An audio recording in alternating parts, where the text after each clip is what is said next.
So over the last 20 years, I've been involved in something that's very hot at the moment, this word innovation, in financial services, in technology, in professional services, as an analyst reporting on what's hot and what's not. And what's been a common thread, a common theme in what's worked very well is when an idea has simplicity at its core. And when you hear it, you think, oh, of course. So when Ellen Rose told me about 6 months ago that if a child begins their education in their mother tongue, they tend to do better at school, and that gives them a better chance of doing well later in life, I thought, oh wow, great. Let's tell everyone. She said, well, we all know for a long time. We've known since the 50s. So, okay, another kind of O, a little bit more disappointed. Wow, we've known since the 50s, but why isn't it happening? She said, well, I have lots of research. I can share that with you. You could read up about it. I said, okay, I'll do that. She said, okay, be careful. It's a lot of research. I said, don't worry. I read very quickly. So then we finished our meeting. I cycled home. And by the time I got home, there was already a link to a Dropbox folder. And I saw it. I thought, oh, another kind of O. I put my foot in it. This is a really big list. Scrolling and scrolling and scrolling. It's... Whew. So... some long evenings later, it's true. There are some really fine examples here and there where mother tongue education in multilingual settings has worked very well and has been adopted and is leading to very successful outcomes. Then there is a tremendous amount of pilots that really don't go anywhere. And there's lots of research on the benefits, on the how, on the cost of doing it, on the cost of not doing it. Goes on and on and on and on. So it looks like so much of the groundwork has already been done for us.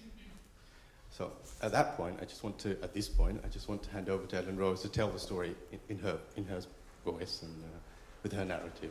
Thank you. Well, I told you already that I started. Thanks. Yeah, I started out as a lawyer, or I studied law, focused on human rights. So this is where my interest is in human rights, and particularly of indigenous peoples. My research was on the rights of indigenous women in Suriname, and as I said, I was living in indigenous communities, and I saw a lot of these lovely little children, going to school every day, doing their best in their little school uniforms. And over the years, I've been working in the same villages for 10, 15 years or so. I saw them growing up, and of course, I would always ask them, how is your school? Are you doing your best? Yes, yes. Auntie Ellen, they would call me. And then I saw a few of them actually pass their exams. I mean, it's an exception. 25% only in Suriname, in the interior, passes the primary school exam. But a few did. But what I noticed after coming back is that after a few years, they would all be back in the village. And then that meant it was done for them, no more education. This was all they would get for the rest of their lives. So I told this to many people, I never wanted to have anything to do with education. I thought this is way too complicated. But once I saw these children coming back to this village, and I was like, well, why is this? And as I was doing research, I found out that the language of instruction had a lot to do with this. These kids are all being taught in Dutch, even though at home they speak different languages. They never hear Dutch in the village. And another thing what I found out, a little bit what Rasab said, is that they aren't the only ones who are not being taught in their mother tongue. Here are some of the quotes from children in the US who, looking back on their education and how they felt in the classroom, I used to get mad and aggravated because I couldn't speak English. People were looking at me as if I were another type of human being. Another one said I felt dumb and left out when we did advanced math because my teacher wouldn't let me do it even though I knew I could. Or one who said I would try my best to learn English, but it was hard. No one spoke Spanish, so I wouldn't make friends. I would sit in the back. Now, this is really what eventually led to the establishment of the RUTU Foundation. And RUTU means roots in Sranang. And we believe that being well rooted in your own language and your culture will allow you to grow and flourish in all kinds of new directions. And which is why the RUTU Foundation promotes mother tongue education. Now, I want to say a few words on what exactly we mean by mother tongue education. Basically, any form of schooling that uses the language or languages that children are most familiar with. And this can be more than one. Children, it's not the language that is spoken by the mother, per se. Children may speak one language with their father, another with their mother, another with their siblings, with their grandparents, so there can be different languages at home. What we don't mean with mother tongue education is that children should only be educated in their mother tongues. We believe that all children benefit from an education that takes in their mother tongue, the dominant language or languages, and one or more foreign languages to allow for international communication. So we give a broader meaning to the term mother tongue education. I think it's important to make that point. Now, why mother tongue education? I think a lot of you here are familiar with the research. As Rasab said, this is not new. Since the 1950s, we know that children learn better, faster in a language they actually understand. Learning a second language is not affected. They can still learn the dominant language and often better. They stay in school longer, they're happier. Their self-confidence grows. Parents participate more because they can actually follow what's happening in the school and with their children. And then there are important socio-economic benefits. It can result in higher earnings. You have a greater network. I will not be talking about this much because this is what we're going to be hearing from some of our speakers today. But I think what really is the most important thing is that it's about equality. It's about creating equal opportunities for all children, creating an equal level playing field so we can all start from the same page. So really the interesting question, if you consider that 50% of the world's population speaks more than one language, maybe this room is extraordinary, but I don't think so. In fact, multilingualism is the norm, and monolingualism is the exception. So really the interesting question is, if we know this works, then why aren't millions of children not being educated in their mother tongue? And according to UNESCO, it's 2.3 billion people that lack access to education in their mother tongue. Now, what are the reasons? I will talk about three. Lack of political will. Clearly, there is a colonial hangover. Colonial languages are viewed widely as more important, better. Local languages are sometimes not even seen as proper languages. And then individual policymakers may have achieved their position because they mastered the colonial language. And because they are at this position, they feel that this is the best way and the only way, and if they could do it, everybody can do it. Well, the facts are different. Then there are national fears, the project of the idea of creating one nation with one language. It's felt as undermining that project if there are all these different languages spoken. And then there's also a significant dose of anti-migrant sentiment. The idea that migrants must learn and speak only the dominant language, or they are not willing to integrate. So this is some of the political choices. But of course, in fact, multilingualism continues to exist. Mother tongues are still there. Another reason that policymakers are reluctant to introduce mother tongue education is because of the costs. Now, there's two important points. One is that if we're going to look at the cost, teachers need to be trained anyway. Education materials need to be produced anyway. So we should only look at the costs that go above and beyond what you already have to invest, whether that is in multilingual education or in monolingual education, is a different issue.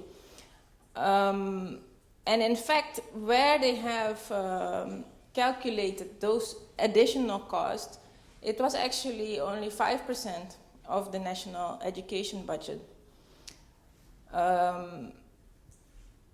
But I think more importantly, a point that is frequently missed is what it costs if you don't do it. And in the Netherlands, there was a report by the national economists of the Netherlands, who calculated what the costs are for repetition. And the report estimated that it costs the state 500 million euros per year repetition when children we have to repeat a class. They didn't make any relationship with the language of instruction. But of course, if we know that the language of instruction plays a role in repetition, then even if it's 1% that you can prevent, you have a significant savings. Now, this is repetition. When we talk about dropout, you talk about missed earnings, lower tax income, and then there's the socio-economic impact. Dropout, there are many studies, are related to greater reliance on welfare. There's more chance of being involved in drugs and alcohol abuse, more chance to be involved in crime or even be a victim of crime. So when you add up all those costs, this is enormous. And a famous quote, if you think education is expensive, try ignorance. We could do the same thing for mother tongue education.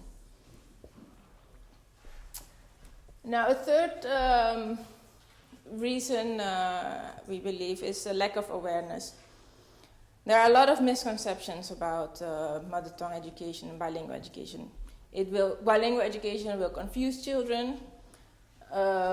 Children will not learn the dominant language. Is a very strong misconception. There are not enough teachers, too many languages in one classroom, no materials. Now, as all the research and the initiatives that around the world have been started and have shown, is that these things can all be overcome. And we will in fact hear of some of these initiatives today. But where is this evidence? It's actually in expensive academic journals and books that are out of reach for most of policymakers and teachers. It's even out of reach for me. I don't have access to a university library, and I would have to pay 70, 100 euros to buy books with all these great examples. But the evidence is there, and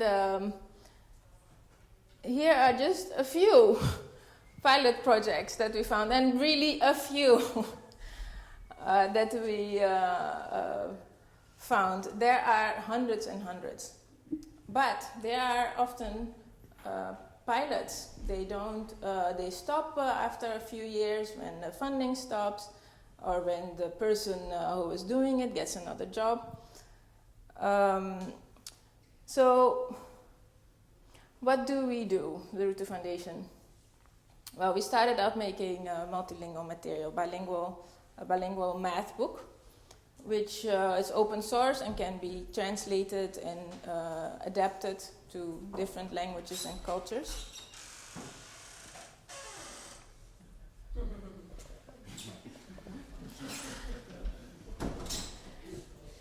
What we quickly found out when we made these materials is that actually the teachers are key in this. That even if they have great bilingual material, if the teachers are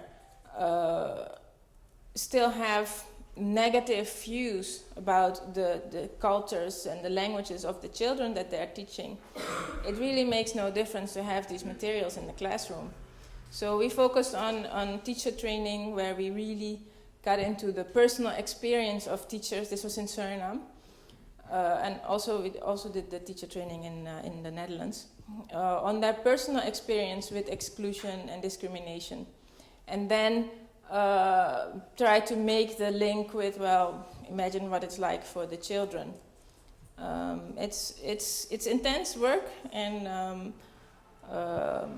important work, I think, and so I'm happy that we now have the opportunity to do this training with the Teacher Training Institute of Suriname, and I will come back to that in a second. And we do research and advocacy. The research we do at the University of Utrecht, and Emmanuel will talk a little bit about that later. Now, what we would like to do is make mother tongue education the norm rather than the exception. And I will hand over to Razep to tell you how. Okay.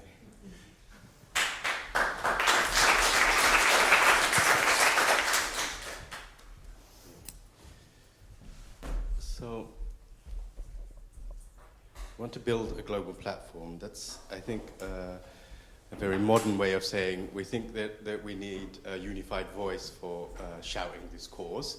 That just needs an industry organization that's well organized, has a strong community behind it, and is able to articulate the case in a better way.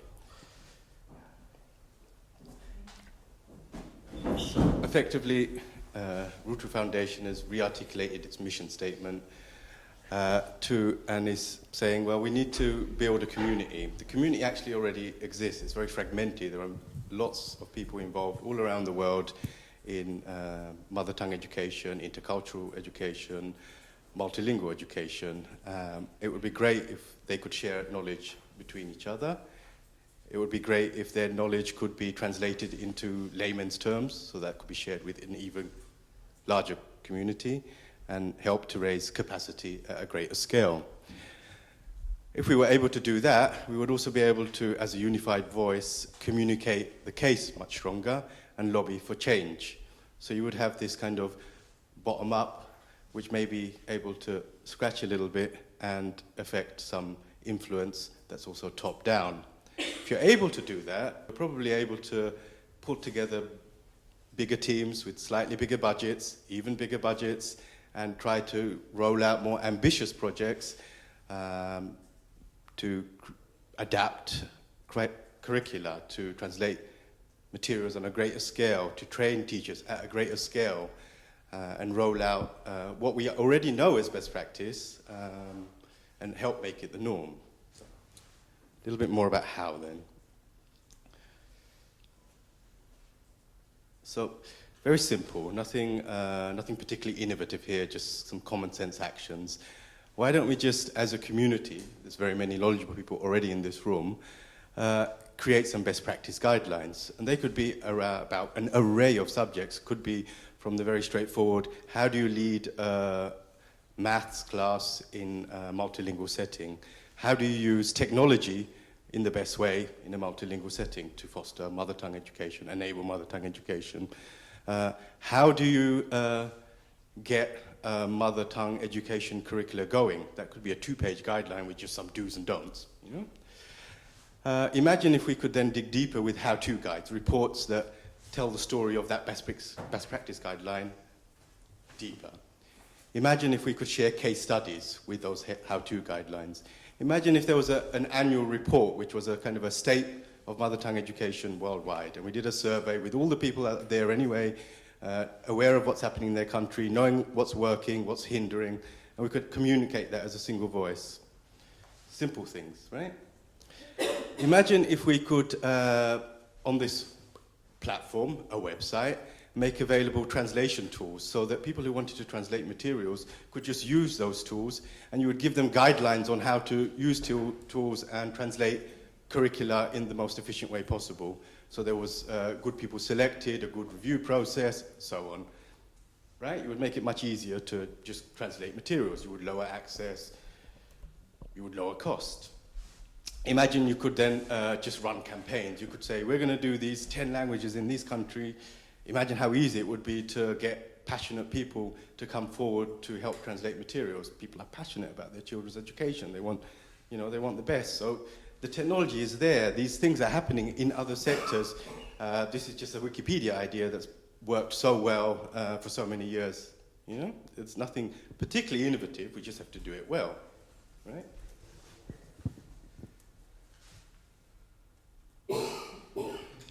And of course, it's very helpful when you're fostering communities, building capacity and knowledge, that you meet face to face like this to share ideas, scrutinize each other's ideas, that you hold workshops to give trainings, that you do them also then online, so that people who couldn't be in this room can also learn about what happened, give input, and so on. And all the technology is there. We all know how to do this. We could all quite easily put such a program together, right? We could have a directory of organizations, so at least people who are working in mother tongue multilingual education know who each other is. We know what each other's doing. If we want to start a project, we could look down the directory and see who else has done something similar to what I need to do. Can I call on them for help? Just that quick conversation to get guidance can start you on the right foot. You have this toolkit together, so then we could all begin to work together with our neighbors, without being in isolation, form partnerships, start projects, and roll out what we know is best practice at a much more healthy pace than now. So, that was it. That was the roadmap.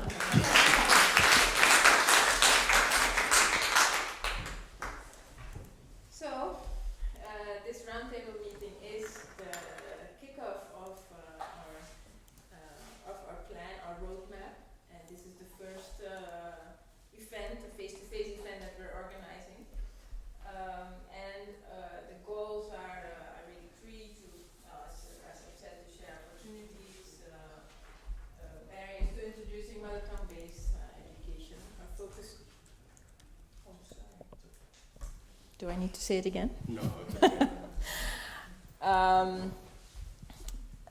The focus today is on Europe, but as we at the new year, we will be organizing events focusing on other parts of the world.